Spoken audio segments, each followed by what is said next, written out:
રાજકોટમાં ગેરકાયદે દબાણો પર તંત્રનો હથોડો. જંગલેશ્વર વિસ્તારમાં 1500 જેટલા બાંધકામોને જમીનદોસ્ત કરવા તંત્રના બુલડોઝરો ગરજ્યા છે.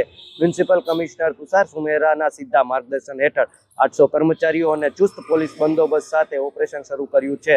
નદીના પટથી લઈ ટીપી રોડ સુધીના તમામ દબાણો હટાવવા તંત્ર મક્કમ છે. રાજકોટ શહેરમાં જંગલેશ્વર વિસ્તારમાં આપ જાણો છો તેમ નદી પટના તેમજ ટાઉન પ્લાનિંગ રોડના દબાણો હટાવવાની કામગીરી શરૂ થઈ છે.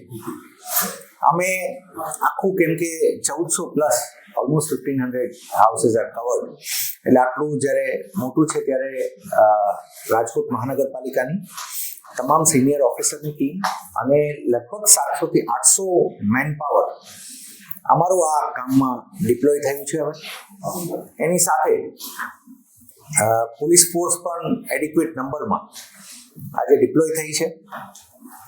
અમને નાગરિકોને સમજાવી અને પોતાની રીતે ખાલી કરે એ પણ પ્રયત્નો શરૂ થયા છે ને એના પણ અમને રિઝલ્ટ મળી રહ્યા છે. અમે આજના દિવસથી તો અમે ટ્રેક્ટર્સ વગેરે સુવિધા પણ વિસ્તારમાં આપી રહ્યા છીએ કે જેથી અમારા સાધનો પણ જો યુઝ કરીને જેટલું ખાલી વહેલા થઈ શકે એ થઈ શકે. અને અમે એ પણ રાખ્યું છે. આપણે જણાવીએ કે હવે ધીમે ધીમે વી આર મૂવિંગ ટુવર્ડ્સ અમે ડિમોલિશન તરફ આગળ હવે વધ્યા છીએ અને એ પ્રક્રિયા હવે શરૂ થઈ રહી છે.